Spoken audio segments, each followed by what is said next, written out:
Selamat pagi para peserta didik. Selamat berjumpa kembali dalam pembelajaran hari ini. Harap kalian semua keadaan baik.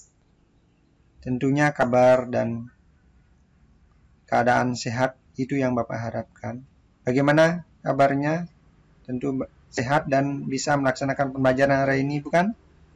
Nah, para peserta didik, sebelum kita mulai pelajaran hari ini, marilah kita berdoa terlebih dahulu. Berdoa dimulai.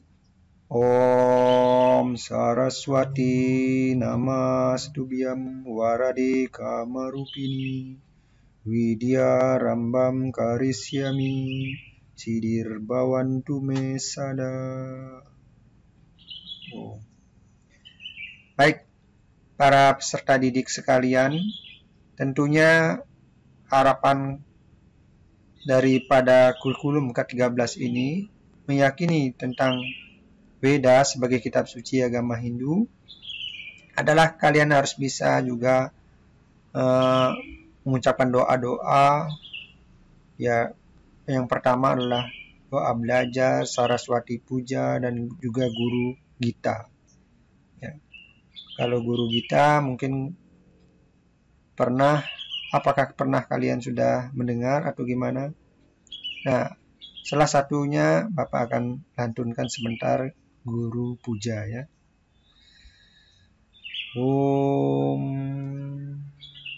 Gurur Brahma, Gurur Wisnu, Gurur Dewa Maheswara, Gurur Saksat Param Brahma, Tasmahe Sri Gurave Namaha. Nah, itu salah satu yang inti pokoknya. Nah, sebelumnya itu biasanya diawali dengan Om Manggalam Saranam Sista Cara Duai Pahala Darsanat Manggalam Bagawan Wisnur Manggalam Garuda Dwaja Manggalam Pundarikaksu Manggalam Hari. Nah itu ya. Nah itu dan seterusnya. Itu ada Bapak punya doanya, ada banyak sekali. Nah nanti mudah-mudahan dalam pertemuan yang akan datang kita akan pelajari itu ya. Itu hanya contoh untuk kalian pahami ya. Baik, untuk lanjutan materi kita hari ini adalah tentang kodifikasi Weda ya. Nah, mampu menyusun kodifikasi Weda. Jadi memahami bagaimana bagian-bagian Weda itu sendiri. Nah, Weda itu berapa bagian sebenarnya Weda itu? Nah, kita bahas akan satu persatu. Kodifikasi Weda ya. Weda itu sendiri itu sebenarnya kodifikasinya banyak. Dibagi berapa macam ya. Nah, ini ya. Nah, ada seperti aja dibagi menjadi dua kelompok, itu Wedangga dan Upaweda. Ya. Wedangga itu sebenarnya yang sebelah kanan ini. Itu Wiyakarana Siksa, itu Wedangga. Kemudian, nah ini gambaran kodifikasi Weda ya. Dan juga bagian Brahmana Upanishad itu ada bagian-bagiannya. Nanti kita lebih jelasnya Bapak akan jelaskan secara detail di bawah ini ya. Nah, Sruti merupakan kitab suci yang bersifat original. Merupakan kitab suci agama Hindu, wahyu yang asli, yang merupakan wahyu langsung diterima oleh Maharsi kita, yaitu Sabta Maharsi.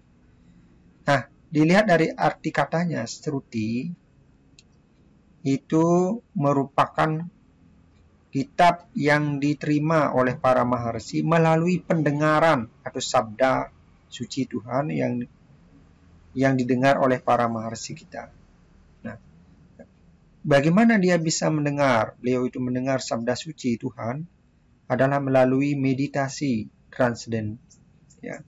Melalui meditasi yang maha sempurna, beliau bisa mencapai kemekaran intuisinya sehingga beliau bisa bersatu dengan Tuhan dalam meditasi itu, sehingga bisa mendengar sabda sucinya Tuhan.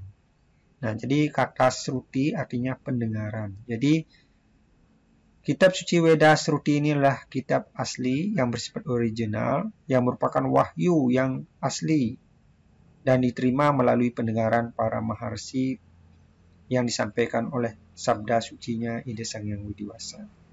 Nah, ini dibagi menjadi 3 bagian, yaitu bagian mantra atau samhita, bagian brahmana atau karma kanda, dan bagian Upanishad atau Aranyaka Kanda. Nah, kita bahas satu persatu. Bagian mantra ini adalah samhita. Ini terbagi menjadi 4 bagian lagi, yakni Rigveda, yakni kumpulan mantra-mantra yang memuat ajaran umum dalam bentuk pujaan, memuja ide-ide Sang Hyang Widi. Jadi mantra-mantra yang berhubung dengan pemujaan, seperti memuja, mengagungkan nama suci Tuhan. Umbur buah swaha tat sawitur warinyam bargo dewasya dimahi diyo yonah prachodayat. Nah, itu pemuja, memuja nama suci Tuhan. Mohon supaya kita diberkati pikiran kita. Kemudian yang kedua, samaweda, yakni kumpulan mantra-mantra yang memuat ajaran umum tentang lagu pujian. Lagu-lagu pujian. Artinya ada lagu atau syair yang bersifat memuji dalam bentuk nyanyian-nyanyian. Kalau zaman sekarang modernisasi ini, yakni berupa kidung suci, kerohanian. Ya, kidung suci kerohanian seperti ya kekawin, ya, kidung, mewirama, ya, mecepat. Nah, itu ya. Ada pupuh gitu ya. Macam-macam pupuh itu sekar alit namanya. Sekar agung, sekar alit, sekar madil, sekar agung. Sekar ari lagi ada. Sekar ari itu adalah yang kecil, yang sifatnya lebih untuk anak-anak ya, untuk bayi, untuk anak-anak 5 tahun ke bawah itu ya. Kemudian untuk anak-anak lagi ya pupuh, sekar alit ya. Sekar madya adalah kidung. Sekar alit itu adalah pupuh ya. Pupuh sino, pupuh inadi, pupuh inada ya. Nah, itu. Kemudian sekar agungnya adalah sloka, palawakya, kekawin dan wirama. Nah, itu ya sekar agung. Kemudian yang ketiga adalah Yajurveda, yakni kumpulan mantra yang memuat ajaran umum mengenai pokok yadnya.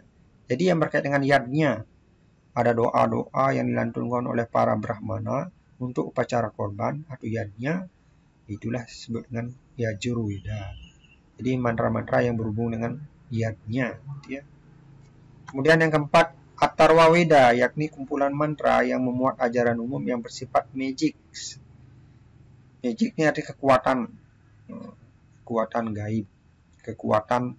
Apabila kita mempelajari Weda, maka akan memperoleh kekuatan-kekuatan yang mampu mengusir roh-roh jahat, kekuatan-kekuatan jahat maksudnya yang sering mengganggu, untuk menyembuhkan orang sakit dan sebagainya. Dan disinilah, walaupun zaman yang serba modern, zaman milenium sekarang ini, dengan teknologi yang canggih, tetap ada yang namanya kekuatan gaib itu. Tidak bisa kita hindari. Contohnya ada ilmu santet ya, di Kalimantan ini. Ada juga liak di Bali dan sebagainya. Itu adalah kekuatan gaib yang disalahgunakan oleh seseorang. Digunakan untuk hal-hal yang tidak baik. Seperti AP itu ya. AP ini kalau kita salah gunakan, dia akan menjadi tidak baik. Itu ibaratnya. Kalau api ini digunakan untuk suatu yang berguna, yang baik, maka dia akan mengantarkan kita ke arah yang baik, memperoleh ilmu pengetahuan, sangat berguna dalam pendidikan. Ya. Tapi digunakan untuk hal-hal yang tidak baik, menimbulkan misalnya chat yang tidak benar-benar di sosial media, menyebabkan kita mengalami penderitaan. Nah, itu maksudnya. Nah, baik, mungkin kalian sudah paham mengenai bagian mantra ini ya. Nah, jadi bagian mantra atau samhita ini dibagi menjadi 4 bagian yang disebut dengan Caturveda Samhita. Ya, itu ya, disebut dengan Caturveda Samhita. Nah, sebenarnya dari keempat ini sebenarnya pokok tadi itu dibagi 3 ya. Sehingga disebut Trayi Weda oleh orang-orang dulu.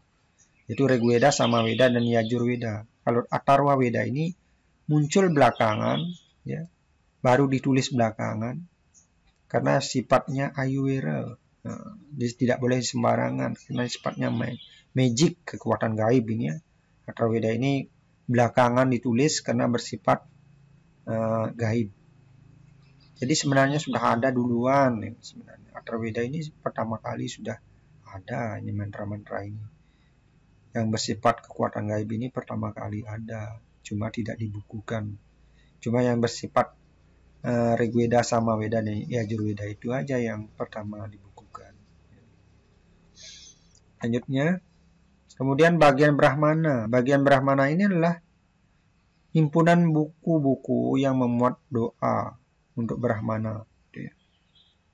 Untuk mengucapkan doa-doa untuk memimpin upacara keagamaan atau yadnya. Ya. Kitab Brahma Karma Kanda, ya. Inilah bagian kitab Sruti yang kedua. Tiap mantra Rigveda, ada juga Samaveda, Yajurveda, dan Atharvaveda itu berisikan himpunan doa yang dipergunakan dalam upacara yadnya. Nah, jadi dalam Brahmana ini semua Samaveda, Yajurveda, Atharvavedanya, Rigvedanya itu ada di situ juga di dalam Brahmana. Dan doa-doanya ya. Di dalam Rigvedanya Brahmana ada untuk upacara yadnya. Di dalam Samaveda doa-doanya untuk Brahmana ada. Dalam Yajurveda doa-doa untuk yadnya ada. Dalam Atharvaveda lagi ada juga. Nah, itu maksudnya. Berarti di dalam Brahmana ini terdapat juga di dalam mantra-mantranya, samhitanya ada juga keempat bagian Caturvedanya itu ada di dalam Brahmana itu. Kitab Samaveda memiliki Tandya Brahmana, ya kan, dikenal dengan Pancawisma yang memuat legenda yadnya. Nah, semuanya ada di dalam Brahmana. Tentang Brahmana ini adalah hubungannya dengan kaum Brahmana, gitu ya.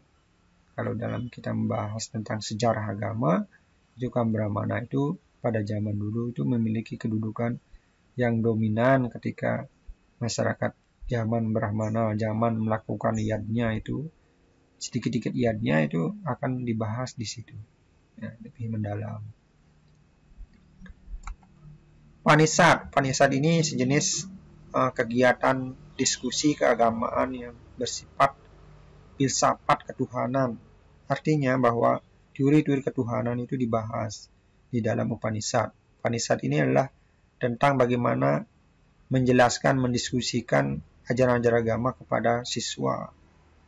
Kalau zaman modern sekarang ini disebut dengan sekolah, asrama gitu ya, pesantren. Nah, itu dibahas di sini.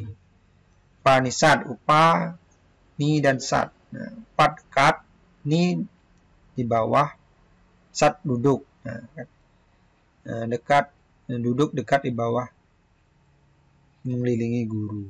Nah, dalam melakukan diskusi keagamaan, membahas tentang teori-teori ketuhanan yang bersifat rahasia. Ya. Nah, kitab Smriti sekarang. Nah, itu tadi kan sudah bagian mantra, Brahmana, Upanishad sudah. Nah, kita sekarang kitab Smriti. Kitab Smriti ini adalah merupakan kitab yang disusun berdasarkan ingatan para maharsi.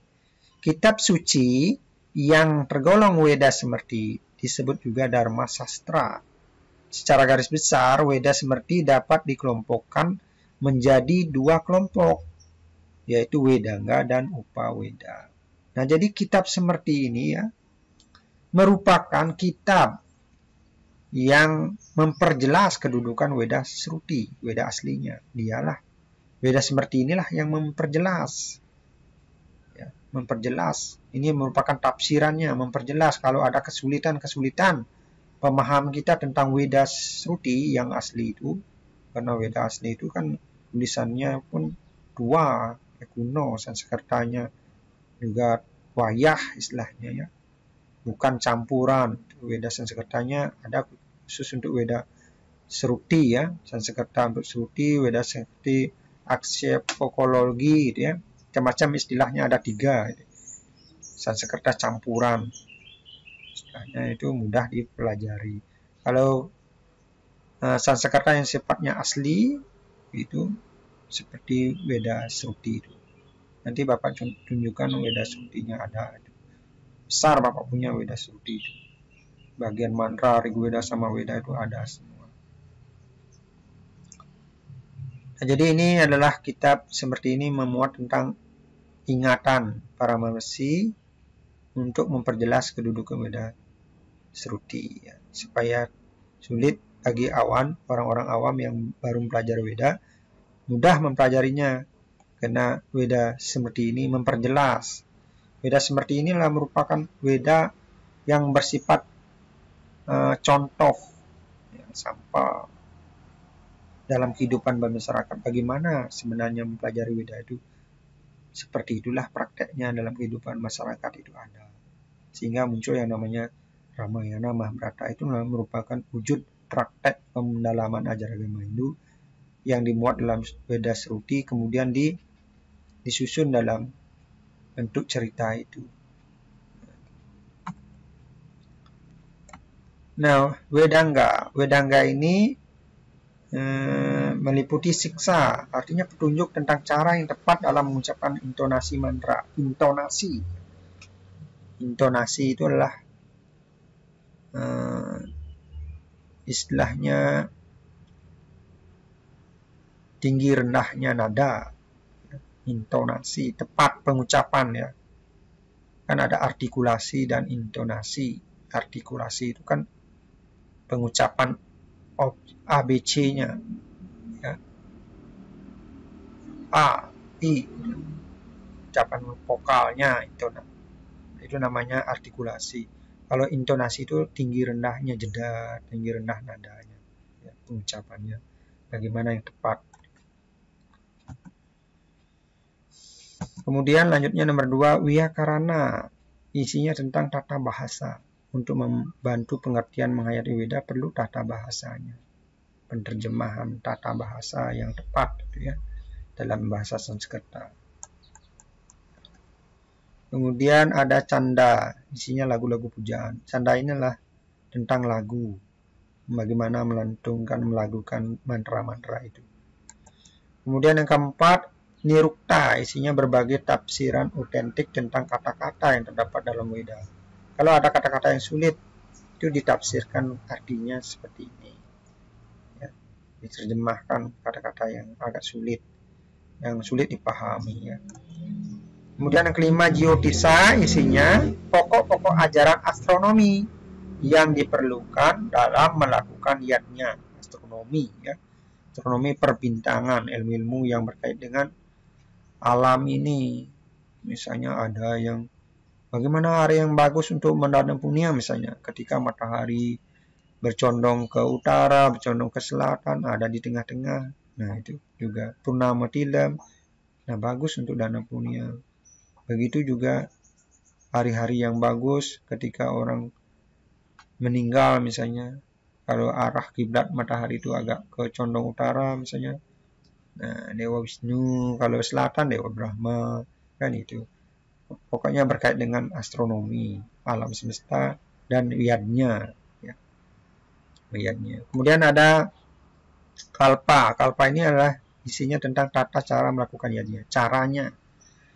Cara melakukan yadnya, penebusan dosa, ya, upacara keagamaan, yang seperti apakah upacara kematian, dan upacara-upacara yang lain.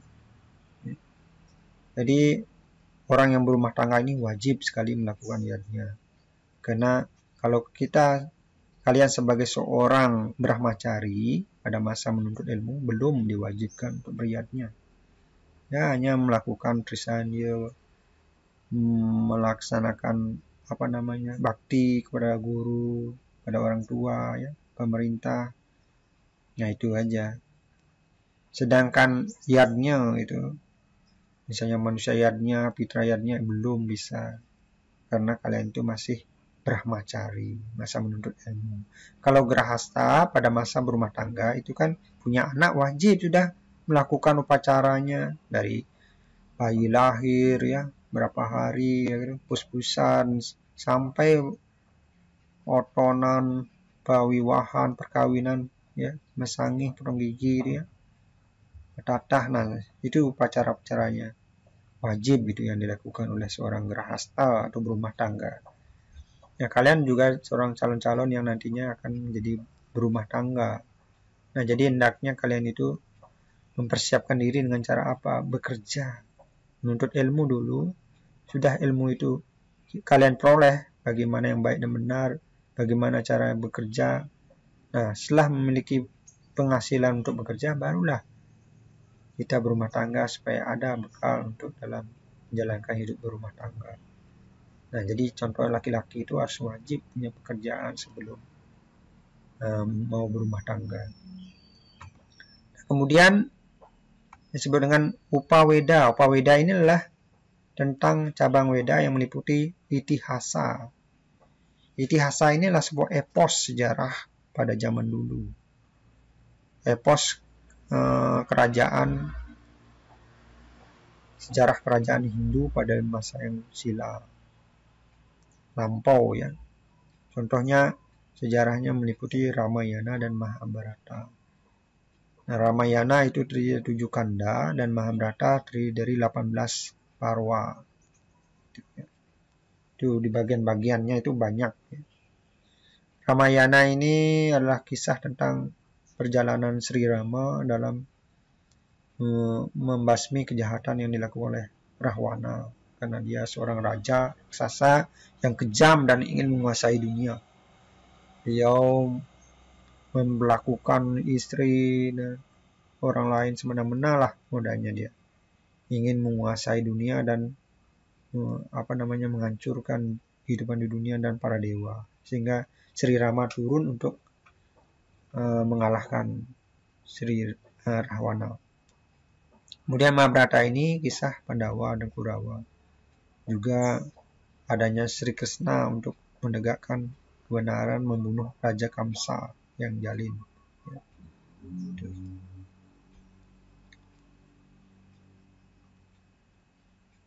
Terdiri dari 7 kanda ya. Sedangkan Mahabharata itu 18 parwa. Kemudian ini Purana, yaitu kumpulan cerita kuno yang isinya tradisi setempat. Atau juga seperti Brahmana Purana. Ini adalah tradisi setempat pada zaman dulu. Cerita-cerita kuno yang sangat kuno. Ini berkaitan dengan cerita-cerita para dewa ya. Bapak sampaikan ini cerita para dewa. Misalnya ada Markandeya Purana itu masalah keadaan Markandeya itu pengaduan susu di lautan itu untuk mencari Tirta Merta itu Markandeya Purana. Kemudian ada Brahmana Purana dan juga maaf terganggu dulu sebentar. Ini waktunya sembahyang ya. Nah, kemudian ada Wisnu Purana tentang Dewa Wisnu, Brahma Purana tentang Dewa Brahma, Siwa Purana tentang Dewa Siwa ya. Skanda Agni Purana berarti tentang Dewa Agni. Ya, dan seterusnya.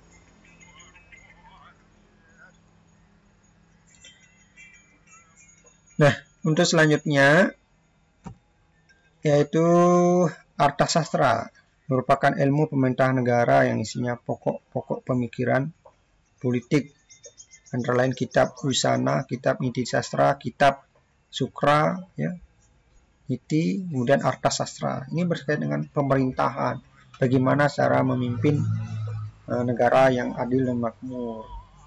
Itu ada dalam Astabrata yang diberikan oleh Sri Rama kepada Wibhisana. Ya.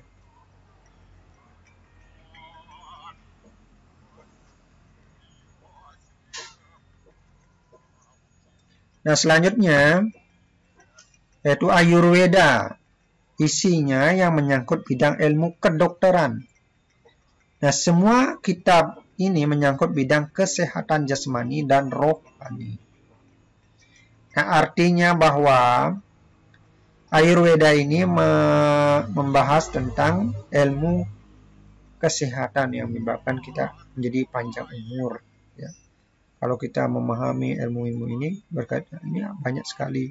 Bagaimana caranya tidur yang baik, makan makanan yang baik itu seperti apa, ya. Bagaimana posisi tidur yang benar. Nah, menghadap kemana kita harus tidur. Nah, semuanya itu diatur. Kalau kita benar-benar bisa melaksanakan itu, maka kita akan memperoleh umur yang panjang.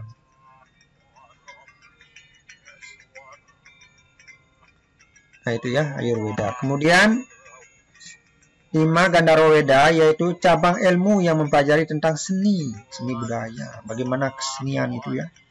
Bagaimana kita rasa bakti kita diwujudkan dengan seni, sehingga orang itu membuat namanya bantan-bantan ya, dengan berbagai seni. Membuat canang sari gimana seninya, membuat list bagaimana itu yang berkaitan dengan senjata-senjata Dewata Nawasanga ya. Nah, itu seni sebenarnya. Bakti itu merupakan seni untuk menunjukkan keindahan atau cinta kita kepada Tuhan. Bakti itu kan cinta kepada Tuhan. Maka diwujudkanlah dengan seni rasa baktinya itu. Dengan mempersembahkan seni ya. Yang mempersembahkan bantan-bantan yang sifatnya indah. Kemudian yang keenam adalah Dhanurveda, yaitu ilmu tentang senjata. Nah, jadi seorang yang mampu menggunakan senjata dengan baik dan benar itulah dengan Dhanurveda. Nah, jadi ilmu tentang bagaimana cara menggunakan senjata, terutama senjata Dewata Nawasanga. Nah, penggunaan senjata yang baik dan benar itulah di dalam dijelaskan tentang Dhanurveda ini. Nah, itu adalah bagian-bagian kodifikasi Weda. Nah, sekarang sedikit mengenai upaya dalam mengajarkan Weda. Nah, di dalam upaya-upaya mengajarkan Weda itu adalah melalui seni budaya yang pokok. Kesenian wayang, ya, seni Utsawa Dharma Gita, seni Mewirama dan kekawin, sinetron bernuansa religius, contoh Ramayana Mahabharata itu ya, dibuat dalam bentuk sinetron atau drama itu ya. Rahwana itu dibuat sendera tari dan sebagainya. Nah, itu kisah-kisah itu bagus. Seni pertunjukan arja, seni pertunjukan topeng, Dharma Tula, diskusi keagamaan, kemudian Tirta Yatra, mimbar agama dan yang berkaitan dengan Upanishad. Upanishad itu mempelajari ajaran-ajaran agama. Seperti sekolah ya, pasrama dan sebagainya. Nah, itulah upaya kita dalam mengajarkan Weda itu. Nah, tadi kan sudah Bapak jelaskan bagaimana Dharma Gita ya, kawin, wayang juga ya, nonton wayang, Dharma Tula ya, diskusi keagamaan, Tirta Yatra juga bisa perjalanan-perjalanan suci ke pura-pura untuk melakukan persembahyangan, menyucikan diri ya. Nah, tugasnya keterampilan sampaikanlah secara lisan depan kelas susunan kodifikasi Weda. Nah, coba kalian buatkan sebuah video merekam diri bagaimana menyampaikan susunan kodifikasi Weda itu. Dari Weda kemudian dibagi menjadi 2 kelompok besar, itu Sruti dan Smriti. Jelaskan Sruti itu apa, Smriti itu apa, kemudian Sruti dibagi menjadi berapa, jelaskan secara detail semua seperti yang Bapak sampaikan dari tadi ya, dari awal sampai akhir ini. Dan demikian buatkan videonya yang berkait dengan bagaimana supaya kalian tahu nanti kodifikasi Weda kita itu seperti apa aja, berapa jumlahnya Weda kita. Nah, itu maksud Bapak, supaya kalian itu tahu bagaimana sebenarnya Weda kita itu, apakah Weda itu seperti itu aja, supaya enggak nanti ditanya oleh orang lain, supaya kita itu benar-benar mengetahui.